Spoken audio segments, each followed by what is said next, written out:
الحمد لله رب العالمين، والصلاة والسلام على سيدنا محمد وآله وصحبه أجمعين. أما بعد، فقد قال الله تبارك وتعالى في القرآن الكريم: ومن يتق الله يجعل له مخرجا ويرزقه من حيث لا يحتسب ومن يتوكل على الله فهو حسبه إن الله بالغ أمره قد جعل الله لكل شيء قدرا. صدق الله العلي العظيم. السلام عليكم ورحمة الله وبركاته. கண்ணியத்திற்குரிய கனவான்களே, பெரியோர்களே, அல்லாஹ்வின் நல்லடியார்களே, அல்லாஹ்வின் பேரருளால் புனிதமான ரமலான் மாதத்தை நாம் பெற்று கடைசி பத்தில் அதன் இறுதி கட்டத்தில் நாம் இருக்கின்றோம். நம்மை கடந்து அந்த கடைசி 10 இரவுகளின் ஒற்றைப்படை இரவுகளில் 2 இரவு நம்மை கழிந்து விட்டது. இன்னும் 3 ஒற்றைப்படை இரவுகள் எஞ்சி இருக்கின்றன. அல்லாஹு தாலா இந்த இரவுகளில் முந்திய இரவுகளை விட அதிகமாக நற்காரியங்களில் இபாதத்துகளில் ஈடுபடக்கூடிய நல்ல வாய்ப்பை அல்லாஹ் நம் அனைவர்களுக்கும் வழங்குவானாக. கண்ணியத்திற்குரியவர்களே, இன்றைய தராவீஹில் 25வது தராவீஹில் ஓதப்படவிருக்கின்ற சூறாக்களில் ஒரு சூரா சூரத்து தலாக். தலாக் என்ற சூரா, மனவிலக்கு என்ற சூரா. இந்த சூறாவில் அல்லாஹு தாலா மனவிலக்கு செய்தால் கூட அதை எவ்வாறு முறையாக செய்ய வேண்டும், அவசரப்பட்டு தலாக் வெற்றக்கூடாது என்ற சட்டத்திட்டங்களை எல்லாம் மிக அழகாக சொல்கிறான். அதில் ஒரே ஒரு சட்டத்திட்டத்தை சொல்லிவிட்டு நான் ஒரு முக்கியமான செய்திக்கு வரவிருக்கின்றேன். ஏன்னா சூரத்து தலாக்குன்னு ஆரம்பித்ததுனால உண்மையிலேயே ஒரு பெண்ணோட வாழவே முடியாது அப்படின்ற முடிவுக்கு நான் மட்டுமல்ல, எப்படி பொதுவாக திருமணம் என்பது பல நபர்களால் யோசித்து பல சிட்டிங் உட்காந்து பல முறை ஆலோசனை செய்து நாம் அவங்க வீட்டுக்கு போய் அவங்க நம்ம வீட்டுக்கு வந்தால், நம்ம அவங்க வீட்டுக்கு போய் வெறும் டீயை மட்டும் குடிச்சிட்டு வந்தால், அவங்க நம்ம வீட்டுக்கு வெறும் டீயை மட்டும் குடிச்சிட்டு அதுக்கப்புறம் நம்ம போய் அவங்க வீட்டில் கையை கழுவி அப்புறம் அவங்க பல அமர்வுகள், பல ஃபோனு, பல விசாரணை. அதற்கு பிறகு தான் சரி இவங்களையும் சேர்த்து வச்சா நல்லா வாழ்வாங்கன்ற முடிவுக்கு எல்லாரும் வந்த பிறகு அப்புறம் ஊர் தலைவர் வருவாங்க, ஜமாத்துலேருந்து வருவாங்க, இமாம் சாப் வருவார், குத்பா வருவாங்க, நிக்கா நடந்துச்சோ. இதே மாதிரி தான் தலாக்கும் ஆகணும். தலாக் மட்டும் அவங்க 2 பேரும் முடிவு பண்ணுவாங்களாம், விட்டுருவாங்களாம். தலாக் இப்படி இருக்கக்கூடாது. சரி, இப்படி எல்லோரும் சேர்ந்து முடிவு பண்ணி சரிங்க எப்படி நம்ம சேர்த்து வச்சோமோ அந்த மாதிரி இவங்களை பிரித்து வச்சாதான் என்ன செய்யணும், சரி வரும். இதான் இஸ்லாமிய முறை. இவங்களை சேர்த்து வச்ச மாதிரி சேர்த்து வச்சா நல்லா இருக்கும்னு திருமணம் முடிச்சு வச்சோம். இனிமேல்ட்டு இவங்களை சேர்த்து வச்சு பிரயோஜனம் இல்லைங்க அப்படின்னு என்ன செய்யணும், நம்மை சுற்றி இருப்பவர்கள், நம்மளுடைய நிக்காவுக்கு சாட்சியாக இருந்தவங்க, பெரியவங்க முடிவு பண்ணணும். அதுக்கப்புறமா தான் கணவன் என்ன செய்யலாம், தலாக் சொல்லலாம்ன்ற அந்த கட்டத்தில் அல்லாஹ் சொல்கிறான். அந்த மனைவி அசுத்தமான நிலையில் இருக்கும் பொழுது தலாக் விடக்கூடாது. சுத்தமான நிலையில் தான் தலாக் பண்ணணும். அதான் இந்த ஆயத்தில் சொல்கிறான். சரி, சுத்தமான நிலையில் உங்களோடு அவர்கள் இருந்துவிட்ட சுத்தமான நிலையில் தலாக் விடக்கூடாது. அதெல்லாம் நீண்ட நெடிய ஆழமான அழகான விஷயங்கள்லாம் இருக்குது. உதாரணத்துக்கு நான் சொன்னதுனால சொல்லிடுறேன்.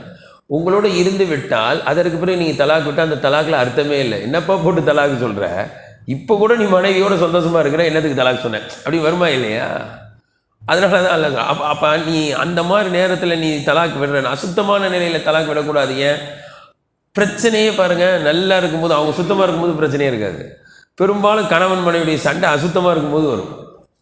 அப்போ அந்த நேரத்தில் நீ தலாக் விட்டா ஏதோ ஒரு சிக்கல், ஏதோ ஒரு டென்ஷனில் தலாக் விட்டேன்னு வரும். அப்போ சுத்தமான நிலையில் உங்களோட இல்லாத நிலையில் நீங்கள் என்ன செய்யணும், தலாக் விடணும். அப்போ தான் அது அறிவுபூர்வமான தலாக்காக இருக்கும்.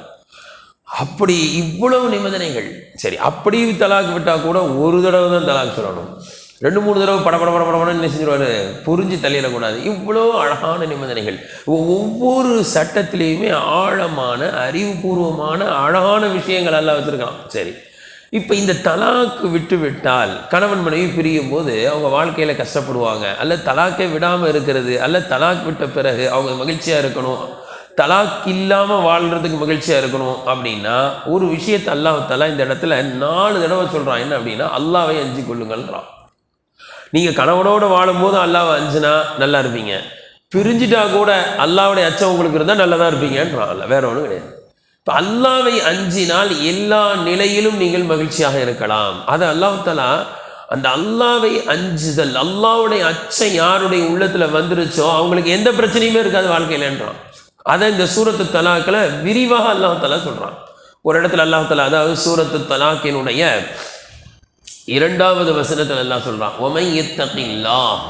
உண்மையிலே நீங்கள் பார்த்தீங்கன்னா அல்லாஹ்வுக்கு கணவன் அஞ்சினால் போதுங்க, மனைவியை பார்த்தெல்லாம் பயப்படணும்னு அவசியம் இல்லை. சில பேர் மனைவியுடைய அண்ணன்மாருங்க, மனைவியுடைய சொந்தக்காரங்களாம் வந்து பந்தா காமிப்பாங்க, நாங்கள் எங்கள் ஃபேமிலியில் பெரிய பெரிய போலீஸ் இருக்காங்க அப்படின்வாங்க நிக்காக்கு முன்னாடி. அப்படின்னு அர்த்தம், நாங்கள் அவங்கள தெரியுமா, அந்த திருச்சியில் எம்எல்ஏவாக இருக்கிறாரு அப்படின்னு, சேலத்தில் எம்பியாக இருக்கிறாரா தெரியுமா, ஆமாம் தெரியும், அவன் எங்கள் மாமா தான்ருவாங்க. பார்த்தா அது மாமாவுக்கு இருப்பாங்க, சச்சாவுக்கு எங்கேயோ அதெல்லாம். ஏன் அப்படின்னா கொஞ்சம் நீங்கள் பயந்துக்கிறீங்கன்னு அர்த்தம். அல்லாஹ் சொல்கிறான் அப்படிலாம் கிடையாது. சரி, ஒரு பெண் யாருக்கு பயப்படணும்? கணவனை பார்த்தா பயப்படணுமா, மாமியாரை பார்த்தா பயப்படணுமா, நாத்தனாரை பார்த்தா பயப்படணுமா? அதெல்லாம் தேவையில்லை. அல்லாஹ்வுக்கு பயந்தா போதுங்க. 2 பேரும் அல்லாஹ்வுக்கு பயந்துட்டாங்கன்னா சந்தோஷமாக இருப்பாங்க. அதான் அல்லாஹ் சொல்கிறான், யார் அல்லாஹ்வுக்கு பயப்படுகிறார், உமை யத்தகில்லாஹ யஜ்அல் லஹு மஹ்ரஜா, அவர்களுக்கு சிரமங்களிலிருந்து விடுபடுகின்ற, பிரச்சனைகளிலிருந்து அவர்கள் வெளியில் சென்று விடுகின்ற, பிரச்சனைகளுக்கு தீர்வை காணுகின்ற வழியை அவர்களுக்கு அல்லாஹ் ஏற்படுத்தி விடுவான். அது உலக கஷ்டமாக இருந்தாலும் சரி, அல்லது மறுமை சார்ந்த கஷ்டமாக இருந்தாலும் சரி, அதை விட்டு மஹ்ரஜ் அப்படின்னா இந்த வெளியேறும் பாதைன்னு சொல்லுவாங்க. சில பெரிய பெரிய மால் ஆஃபீஸ்ல எல்லாம் நடந்து போகிற மாதிரி ஓடுற மாதிரி ஒரு படம் போட்டு என்ன போட்டிருப்பாங்க இங்கிலீஷில், ஹுரூஜ்னு அரபியில் போடுவாங்க, எக்ஸிட் போடுவாங்களா அப்படின்னு அர்த்தம். அவசர ஆபத்துக்கு இந்த வழியாக போனீங்கன்னா நீ தப்பிச்சு போயிடலாம். அல்லாஹ் சொல்கிறான், வாழ்க்கையில் பிரச்சனையே வராதுன்னு சொல்லலை, மஹ்ரஜ் வரும் பிரச்சனை, ஆனால் அந்த பிரச்சனையிலிருந்து விடுபடுகின்ற வழியை அல்லாஹ் கொடுத்துருவான். யாருக்கு? யார் அல்லாஹ்வை அஞ்சி நடக்கிறாங்களோ அவங்களுக்கு. அல்லாஹ்வுடைய அச்சம் இல்லை, அல்லாஹ்வுடைய பயம் இல்லைன்னா சிக்கலுக்கு மேலே சிக்கல் தான், பிரச்சனைக்கு மேலே பிரச்சனை தான். பிரச்சனையிலேருந்து எப்படா வெளியில் வர்றது தெரியவே திக்கு முக்காடி போயிடுவாங்க. என்னடா வாழ்க்கை இது, இவ்வளோ பிரச்சனை அப்படின்னு உடைஞ்சு போயிடுவாங்க. ஆனால் அல்லாஹ்வுடைய அச்சம், அல்லாஹ்வுக்கு பயப்படக்கூடியவராக அவர் இருந்தால், அல்லாஹ்வுடைய இறையச்சத்தோடு அவள் வாழ்க்கை நடத்தக்கூடியவராக இருந்தால், அல்லாஹ்வுக்கு பயந்து வியாபாரம் செய்கிறாரு, அல்லாஹ்வுக்கு பயந்து குடும்ப வாழ்க்கை நடத்துகிறாரு, அல்லாஹ்வுக்கு பயந்து அக்கப்பக்கத்தோடு நடந்துக்கிறாரு அப்படின்னா அவருக்கு எல்லா பிரச்சனையும் அல்லாஹ் தஆலா சால்வ் பண்ணிடுவேன், தீர்த்து வச்சிருவேன் என்பதாக ஒரு வாக்குறுதி. 2வது வாக்குறுதி என்ன தெரியுங்களா? அல்லாஹ் சொல்றான், வயர்ஸுகுஹு மின் ஹைது லா யஹ்தசிப், அவர் அறியாத புறத்திலிருந்து அவருக்கு ரிஸ்கை வழங்குவான். 2வது வாக்குறுதி என்ன? அல்லாஹ்வுக்கு நீங்க பயந்து நடந்தா போதும் வாழ்க்கையில. அவர்களே அறியாத புறத்தில் நினைச்சே பார்த்துருக்க மாட்டாங்க, இந்த வியாபாரத்தில் இவ்வளவு லாபம் கிடைக்குமான்னு. பெரிய லாபம் கிடைக்கணும், பெரிய லெவலில் பிஸ்னஸ் ஒன்றும் இல்லாமல் போயிடும். சின்ன பிஸ்னஸ் ஆரம்பிச்சிருப்பாரு, அல்லாஹ் கொட்டிடுவான். அவரே நினைச்சு பார்த்துருக்க மாட்டாரு. நீங்கள் நினையாபுரத்தில் இருந்து நினைச்சு கூட பார்க்காத விதத்திலே உங்களுக்கு வாழ்வாதாரத்தை நான் வழங்குவேன் என்று அல்லாஹ் சொல்கிறான். வாழ்வாதாரம்னா என்ன அர்த்தம்? வெறும் சாப்பாடு மட்டுமல்ல, உணவு, உடை, இருப்பிடம். நினைச்சு பார்த்துருக்க மாட்டார். சொந்த வீடு வாங்குவானான்னு வாங்கிடுவார். நினைச்சே பார்த்துருக்க மாதிரி என் பையன் டாக்டருக்கு படிப்பானான்னு படித்து முடிச்சிருவான். இப்படி நினைக்காத புறத்திலிருந்து உலக செல்வங்கள் அனைத்தையும் எல்லாம் வழங்குவான், எல்லாம் அவர் கொடுப்பான். அவர் வாழ்க்கையில் அதெல்லாம் அவரால் கற்பனை கூட செய்ய முடியாது. இந்த ஆயத்து யார் விஷயத்தில் இறங்குச்சு, ஏன் இறங்குச்சுன்றதை நம்ம தெரிஞ்சுக்கிட்டா ரொம்ப இதை சிம்பிளாக விளங்கிடலாம். அவுஃப் இப்னு மாலிக் ரலியல்லாஹு அன்ஹு அவங்களுடைய ஆண் பிள்ளைய எதிரி படையினர் வந்து திடீர்னு நெரிச்சாங்க, தாக்கி அவரை இழுத்துட்டு போயிட்டாங்க, கடத்தி கொண்டு போயிட்டாங்க. பிள்ளைய பறி கொடுத்து அத்தாவுக்கு எப்படி இருக்கும்? அவங்க அம்மாவும் அத்தாவும் சேர்ந்து ரசூலுல்லாஹி ஸல்லல்லாஹு அலைஹி வஸல்லம் வந்து அழுகுறாங்க, யார சொல்ல என் பிள்ளையை பிடிச்சிட்டு போயிட்டாங்க, யார சொல்ல எங்கே கொண்டு போய் வச்சிருக்காங்கன்னு தெரியல, யார சொல்ல நாங்களும் தேடி பார்த்துட்டோம் கண்டுபிடிக்க முடியல, எங்களே தெரியல, யார சொல்ல என் பிள்ளைய எங்கேயோ கடத்தி கொண்டு போய் வச்சிருக்காங்க, யார சொல்ல. ரசூலுல்லாஹி ஸல்லல்லாஹு அலைஹி வஸல்லம் 2 விஷயம் சொல்லி அனுப்பிச்சாங்க. ஒன்று, லா ஹவுல வலா குவத்த இல்லா பில்லா, அதிகமாக ஓதிக்கிட்டே இருங்க. நான் இரண்டாவது, நீங்கள் இறையச்சத்தோடு இருங்க, அல்லாஹ் பயந்துக்கிட்டே இருங்க, அல்லாஹ்வுடைய உதவி வரும்னு நான் சொல்லி அனுப்பிச்சு கொஞ்ச நாளில் அதை ஓதிக்கிட்டே இருக்கிறாங்க. அல்லாஹ்வுடைய அச்சம் சஹாபாக்களுக்கு நிறைஞ்சு நிற்கும். அல்லாஹ் அக்பர். கொஞ்ச நாளில் பையனை காண தேடிக்கிட்டு இருந்தா பையன் ஆட்டு மந்தைகளோட ஒட்டக மந்தைகளோட வந்து சேர்ந்துட்டார். என்ன செய்கிறாரு? பையனை தேடிக்கிட்டு இருந்தால் பையன் மட்டும் வருவார்னு பார்த்தா யார் வரா? பையனோட ஆட்டு மந்தை வந்து நிற்கிது, பையனோட ஒட்டக மந்தையும் வந்து நிற்கிது ஒரு ரிவாயத்தில். என்னப்பா ஆச்சரியமாக இருக்குண்ணா. அல்லாஹ் அக்பர். இவங்க இங்கே லா ஹவ்ல வலா குவத்த இல்லா பில்லா ஓத ஓத ஓத அல்லாஹ் தஆலா அங்கே என்ன ஏற்பாடு பண்ணான்னா, ஒரு நாள் கொஞ்சம் அப்படியே அசட்டையாக எதிரிகள் இருந்தாங்க. இவர் அந்த நேரம் பார்த்து என்ன செஞ்சார்? அங்கேருந்து தப்பிச்சிட்டார். தப்பிச்சு என்ன பண்ணாரு? அவங்க ஒட்டகத்துலேயே ஒரு ஒட்டகத்துக்கு மேலே ஏறி உட்காந்து விரட்டுறாரு ஒட்டகத்தை. அந்த ஒட்டகம் கிளம்பிருச்சு. கிளம்புனா அந்த ஒட்டகம் கிளம்பி வருது இல்லை, அந்த ஒட்டகம் கிளம்புனதோட எல்லா ஒட்டகம் கிளம்பிருச்சு. இவரோட ஒரு ஆடு கிளம்பிச்சு. அந்த ஆட்டோட இவர் எந்த ஒட்டகத்தையும் தூக்கிட்டு வரல. இவர் தப்பிச்சா போதும் ஓடி வராரு. இவர் எந்த ஆட்டையும் கடத்தலை.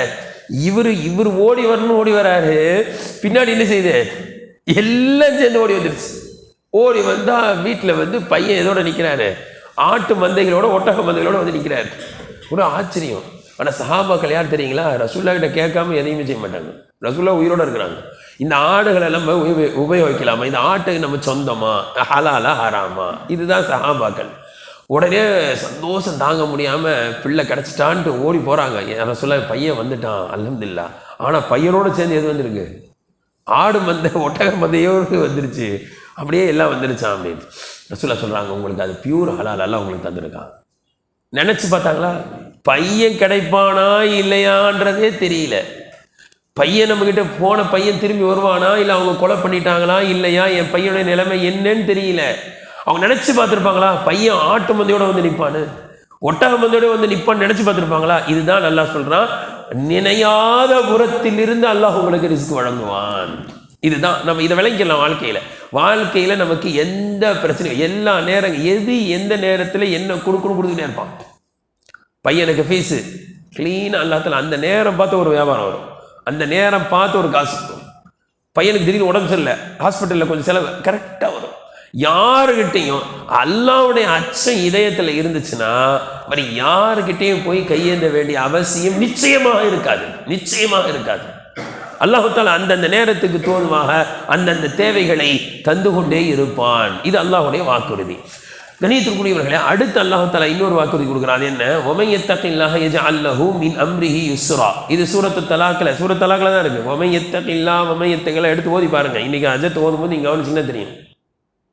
யார் அல்லாஹ்வுக்கு பயப்படுகிறார்களோ யஜஅல் லஹு மின் அம்ரிஹி யுஸ்ரா, தன் புறத்தில் இருந்து அவருக்கு அவருடைய காரியங்களை அல்லாஹ் லேசாக்கி கொடுத்துருவான்.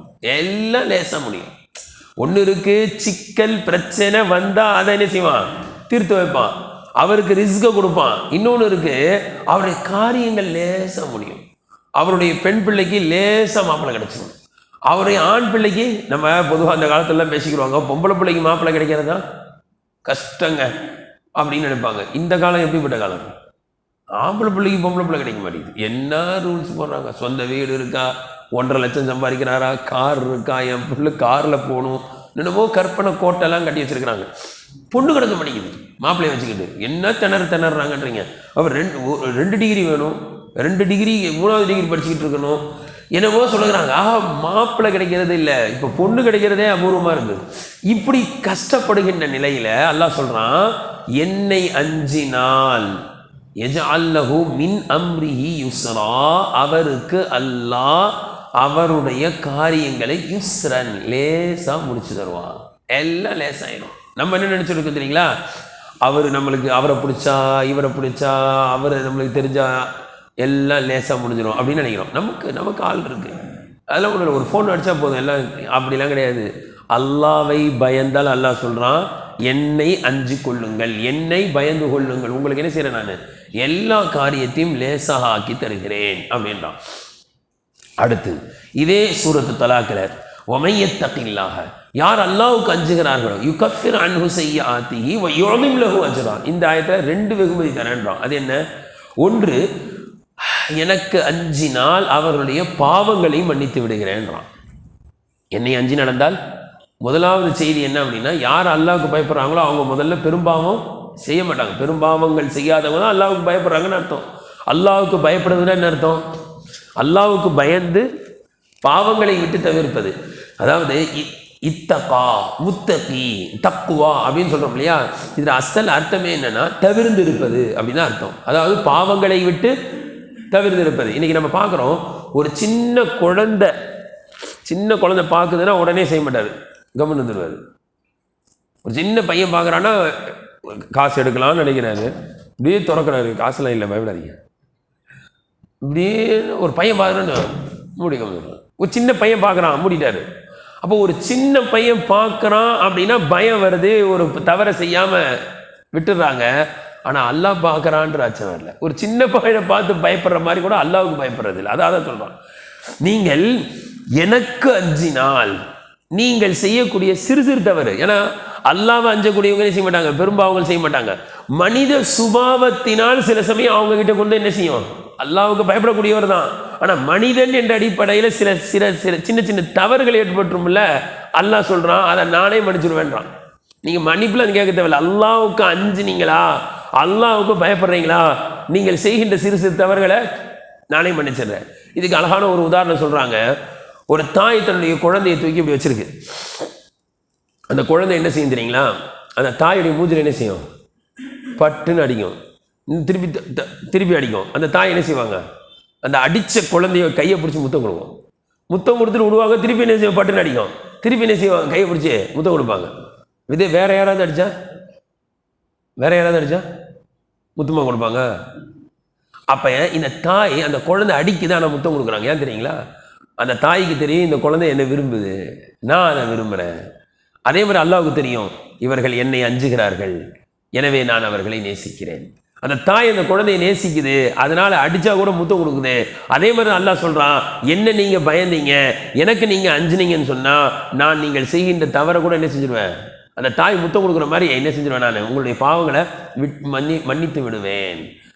ஏன் அல்லாஹ் அல்லாவை அஞ்சினால் அல்லாஹ் பாவத்தை மன்னிக்கிறேன்னு சொல்றான் அப்படின்னா, பொதுவாக யார் மீது நமக்கு ரொம்ப அதிகமாக பாசம் இருக்குமோ அவங்க செய்கிற தவறுகளை மன்னிச்சிருவோம். அந்த தாய்க்கு அந்த குழந்தையின் மீது அன்பு, எனவே அந்த குழந்தை செய்கிற தவிர மன்னிச்சிட்டாங்க. நம்ம சில சமயங்களில் பார்க்கலாம், திருமணம் ஆன புதுசில் மனைவியின் மீது என்ன இருக்கும், ரொம்ப பாசமாக இருப்பார். அது கடைசி வரைக்கும் இருக்கணுமா இல்லையா? சரி, இந்த ஆரம்பத்தில் ரொம்ப பாசம் அதிகமாக இருக்கும். அந்த நேரத்தில் என்ன திருமணம் நடக்கும் சொல்லுவாங்க. ஒருத்தர் திருமணம் முடிஞ்ச புதுசில் மனைவியை கூப்பிட்டு போயிருக்காரு. போனால் அந்த காலத்தில் முள்ளு குத்துந்துனீங்களா, இப்போல்லாம் முள்ளே இல்லை, செடியே இல்லையே. முள்ளு குத்திருச்சு. உட்காந்து முள்ளை எடுத்து விட்டுட்டு முள்ளை பார்த்து திட்டினானா, என் மனைவி காலை பார்த்தா குத்துவேன் அப்படின்னு தூக்கி போட்டானா. இருவர் அப்படியே போச்சு. ஒரு 6 மாதத்துக்கு பிறகு பார்த்தா அதே மாதிரி கூப்பிட்டு போகும்போது முள்ளு குத்து, முள்ளு குத்திருச்சிங்கன்னா, எப்போ பார்த்தாலும் முள்ளை பார்த்து காலை வைக்கிறேன் அப்படின்னா இவ்வளோதான், முடிஞ்சு போச்சு. அப்போ அந்த ஆரம்பத்தில் என்ன செய்ய, அவங்க மட்டும் எப்படியா, அவங்களும் அப்படி தான். கல்யாணம் முடிஞ்ச புதுசில் பார்த்தா சாப்பிடவே மாட்டாங்க.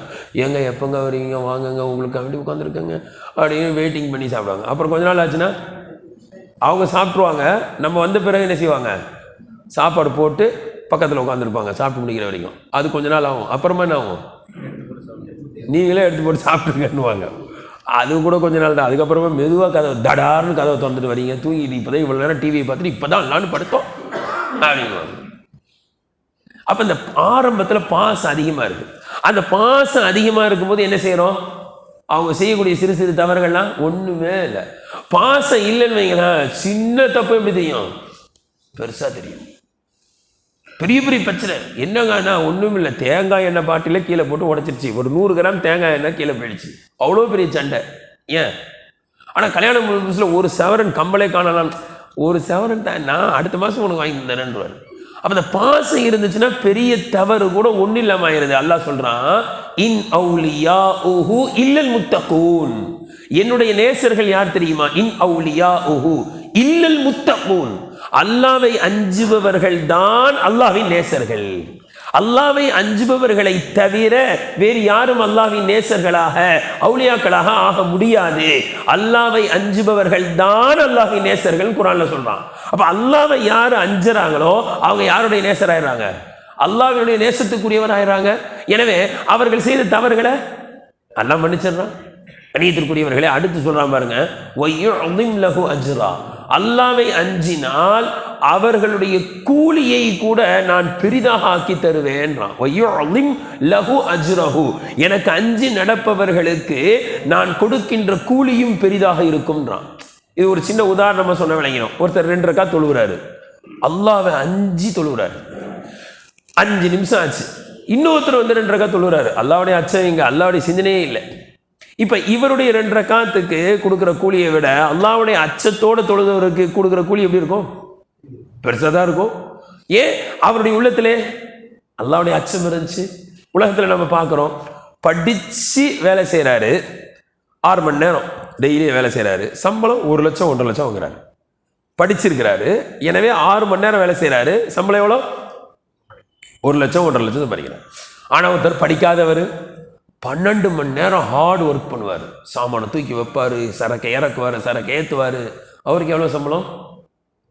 12,000 சம்பளம், 15,000 சம்பளம், 20,000 சம்பளம். ஏங்க இவருக்கு ஏன் இந்த சம்பளம், அவருக்கு ஏன் அந்த சம்பளம்? அவர் படித்து வேலை செய்கிறாரு, இவர் படிக்காமல் வேலை செய்கிறாரு. படிப்பு அவரிடத்தில் இருக்கிறது, எனவே கூலியும் அதிகமாக அவருக்கு இருக்கிறது. இறையச்சம் இதே போன்று அல்லாஹ் சொல்கிறான், இறையச்சம் யாருடைய இதயத்தில் இருக்குமோ அவர்களுக்கு நான் கொடுக்குற கூலி எவ்வளோ? நிறையா கொடுப்பேன். இறையச்சம் இல்லை, படிக்கலை அப்படின்னா சம்பளம் கம்மி. அதே மாதிரி இறையச்சம் இல்லாதவர்களுக்கு கூலியும் கம்மி, அல்லாஹ்வுடைய பயமே இல்லை. கணியத்திற்குரியவர்களே, எனவே நம்ம இன்னொரு சின்ன உதாரணம் சொல்லலாம். நம்ம இப்போலாம் துணி எடுக்க போவோம், அப்படியே தொட்டு பார்ப்போம், எவ்வளோ மீட்டர்? 100 ரூபா அப்படின்னு வரும். இன்னொரு துணியை தொட்டு பார்த்துட்டு இது எவ்வளோன்னா 500 ரூபான்னு வரும். இதுவும் 1 மீட்டர் தான், அதுவும் 1 மீட்டர் தான். ஆனால் இந்த துணி 100 ரூபா, அந்த துணி 500 ரூபா. அப்போ என்ன அர்த்தம்? குவாலிட்டி. அப்போ அந்த இறையச்சம் உடையவர்களுடைய இபாதத்து அது குவாலிட்டியாக இருக்கும். இறையச்சத்தோடு தொழுகும் போது அந்த தொழுகையுடைய குவாலிட்டி, 2 பேர் பார்க்கறதுக்கு 1 மீட்டர் துணி தான், 2 பேரும் தொழுது 2 ரக்காத் தான். ஆனால் சொல்றான் அல்லாஹ், வயுஅஸிம் லஹு அஜ்ரா, என்னுடைய அச்சம் யாருடைய இதயத்தில் இருக்கிறதோ அவர்களுக்கு நான் கொடுக்கின்ற கூலி பெரிதாக இருக்கும். கணியத்திற்குரியவர்களே, எனவே இறையச்சம் என்பது ரொம்ப முக்கியம். அடுத்து இன்னொரு ஆயத்தில் சொல்றான், இன் தத்தகுல்லாஹ யஜ்அல் லக்கும் ஃபுர்கானா, நீங்கள் என்ன அல்லாஹ்வை நீங்கள் அஞ்சினால், ஃபுர்கான். ஃபுர்கான் என்ன தெரியுமா அர்த்தம்? உமரே ஃபாரூக்னு, உமர் ரலியல்லாஹு பட்ட பேர் என்னது? ஃபாரூக். அந்த ஃபாரூக்கு ஃபுர்கான் எல்லாம் ஒன்று தான். ஃபாரூக்னா என்ன அர்த்தம்? சத்தியம் எது அசத்தியம் எதுன்னு பிரித்து அறியக்கூடிய ஒரு ஆற்றலுக்கு தான் ஃபுர்கான்னு சொல்லுவாங்க. உமரில் பார்த்தா என்ன செய்வான்? சைத்தான் ஓடி போயிடுவான். ஃபுர்கான் என்ன அர்த்தம்? நல்லது எது கெட்டது, நல்லவன் கெட்டவன், எவன் செய்தான் எவன் நல்லவன் எல்லாம் யாருக்கு தெரியும்? அல்லாஹ்வுடைய அச்சம் இதயத்தில் இருந்தால் கண்டுபிடிச்சிடலாம். ஒன்றுமே இல்லைங்க, நம்ம ஒரு பிஸ்னஸ் ஸ்டார்ட் பண்ணுறோன்னு வைங்க, நமக்கு எதை ஸ்டார்ட் பண்ணால் லாபம் தரும், எதில் நஷ்டம் தரும் நமக்கு தெரியுமா? பிரித்து அறிய முடியுமா? அறிய முடியாது. ஆனால் அல்லாஹ் சொல்கிறான், என்னுடைய அச்சம் உங்களுடைய இதயத்தில் இருந்தால் அந்த இதயத்தில் நான் எதை போடுவேன்?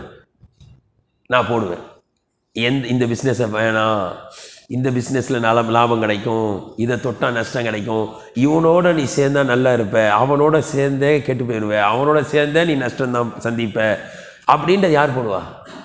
நல்லது எது கெட்டது எது என்பதை பிரித்தறிகின்ற ஆற்றல் யாருக்கு இருக்கும்? அல்லாஹ்வுடைய அச்சம் யாருக்கு இருக்கும்? நிச்சயமாக பார்க்கலாங்க. ஒன்றுமே இல்லை, எல்லா நேரங்கள்லையும் எதுக்கு எடுத்தாலும் அல்லாஹ்வை பயப்படுறார். இதை செய்யலாமா செய்யக்கூடாதா, இது செய்யலாமா செய்யக்கூடாதா, இது அல்லாஹ் விரும்பணும் விரும்பணும், இப்படி ஒருத்தர் நினைக்கிறாருன்னு வைங்க, நஷ்டமடைவாரா? கெட்டதில் போய் சிக்குவாரா? நஷ்டத்தில் போய் அகப்படுவாரா? நிச்சயமா மாட்டார். ஏன்? இவர் எல்லாத்துலையும் யாரை முன் வைக்கிறாரு? அல்லாஹ் இதை விரும்புகிறானா இல்லையா? இன்னைக்கு நிறைய பேர் காசை கொண்டு போய் எங்கேயோ கொடுத்து எங்கேயோ ஏமாறுறாங்களே, இதுக்கெல்லாம் என்ன காரணம் நினைக்கிறீங்க? அல்லாஹ்வுடைய பயம் இல்லாதது மட்டும்தான்.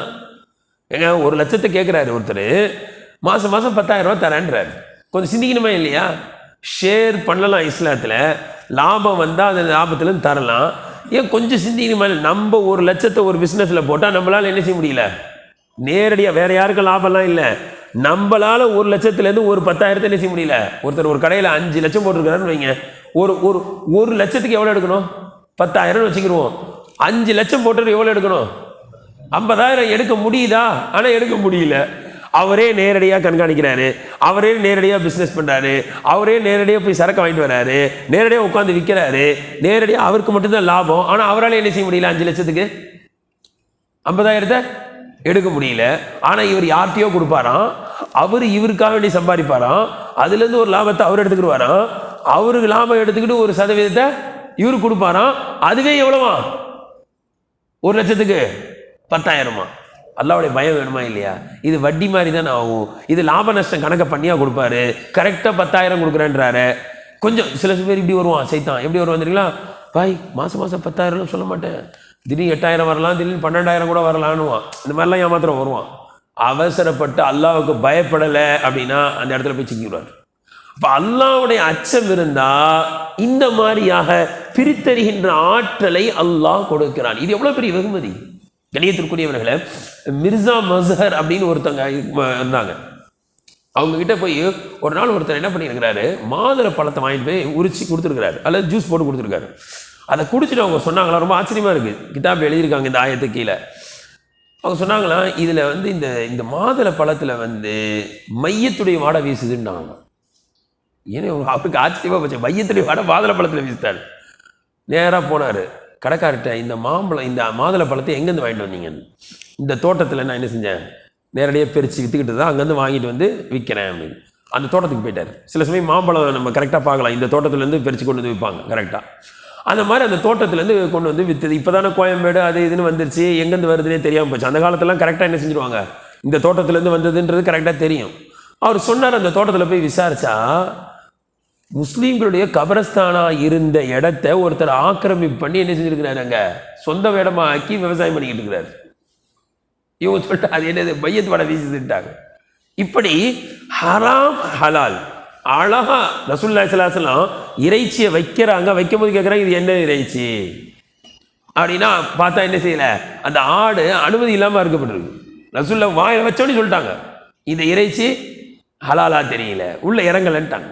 இந்த மாதிரி கணியத்திற்குரியவர்களே, எது நல்லது எது கெட்டது என்பதை பிரித்தறிகின்ற ஒரு தன்மையை யாருக்கு தருவா?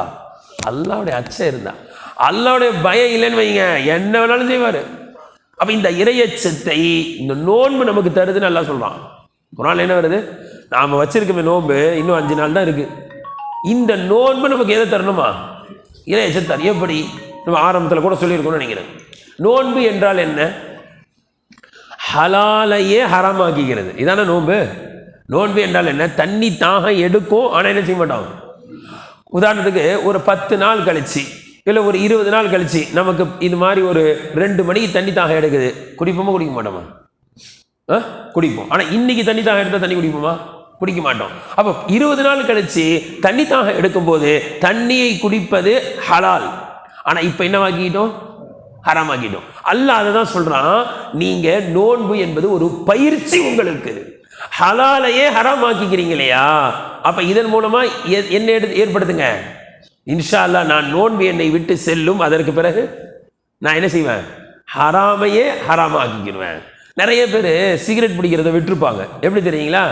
இந்த நோன்புடி பரக்கத்தில் பல ரமலான் கடந்திருக்கும், ஒரு ரமலான் உறுதி எடுத்துருவார். இந்த ரமலான் ஃபுல்லாக நான் நோன்பு பிடிக்க என்ன பிடிக்கல இல்லை, சிகரெட் பிடிக்கல இல்லை, இதே மாதிரி இருக்க முடியாதா அப்படின்னு கொஞ்சம் சிந்திச்சாருன்னா அவர் சிகரெட்டை விட்டுருவார். ஒருத்தர் இப்படி முடிவு எடுக்கிறாரு, ரமலான் ஃபுல்லாக நான் தஹஜ்ஜுத் தொழுதானா இல்லையா, சஹர் சாப்பிட்டுட்டு, ஆனால் ரமலான் போன பிறகு தஹஜ்ஜுத் தொழ முடியாது, சரி விடுங்க. சரி, நிறைய பேர் ஃபஜருக்கு வந்தாங்க இல்லையா, அவங்க ஒரு முடிவுக்கு இப்படி வராங்கன்னு வைங்க, ரமலான் மாதத்தில் ஃபஜர் தொழுக முடிஞ்ச என்னால் ரமலான் மாதத்துக்கு பிறகு தொழ முடியாதா அப்படின்னு கொஞ்சம் சிந்திச்சாங்கன்னா இந்த ரமலான் மிகப்பெரிய ஒரு மாற்றத்தை அவங்களுக்கு தரும். இந்த நோன்பு மிகப்பெரிய மாற்றத்தை ஏற்படுத்தும், இறையச்சத்தை கண்டிப்பாக தரும்.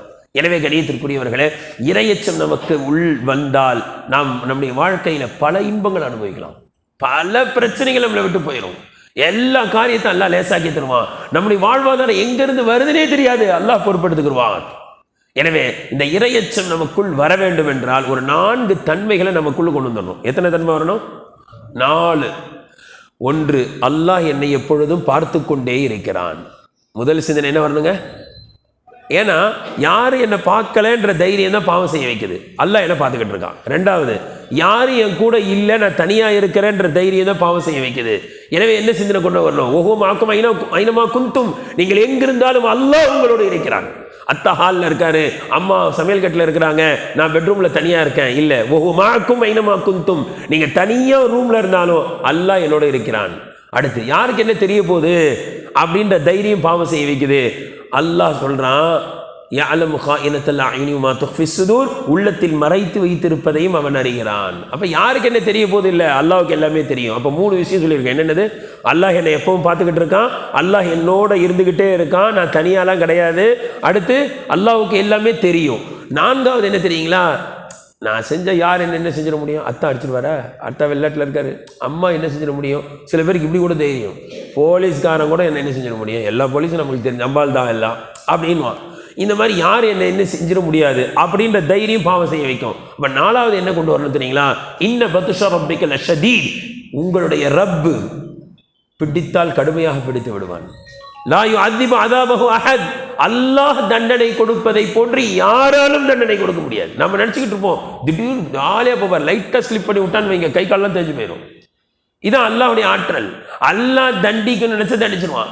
எனவே யார் என்ன செஞ்சிட முடியும் என்ற தைரியம் பாவம் செய்ய வச்சிடக்கூடாது. அப்ப என்ன அச்சம் இருக்கணும்? அல்லாஹ் தண்டிச்சாலும் தண்டிச்சிருவான். சில சமயம் ஸ்கூட்டர் ஓட்டிக்கிட்டே போவார், அந்நிய பெண்ணை பார்த்துட்டு போய் எங்கே முட்டிடுவார். இவர் கிடைச்ச தண்டனை உடனே தண்டனையா? இவர் கிடைச்சது அதெல்லாம் சில இடங்களில் எழுதி போட்டிருப்பாங்க, சாலையை பார்த்து ஓட்டு. நீங்க படிச்சது இல்லையா? அதெல்லாம் படிக்கணும். சேலையை பார்த்து ஓட்டாதேன்னு எழுதி போட்டிருப்பாங்க. நீ சேலையை பார்த்து ஓட்டினே எங்கேயாவது போய் முட்டிடுவேன். இப்படி முட்டி அடிபட்டுச்சுன்னு வைங்க, இது உடனே அல்லாஹ் கொடுக்குற தண்டனை. அப்போ அல்லாஹ்வுக்கு நாம் செய்கிற பாவத்துக்கு உடனே தண்டனை கொடுக்க முடியும்.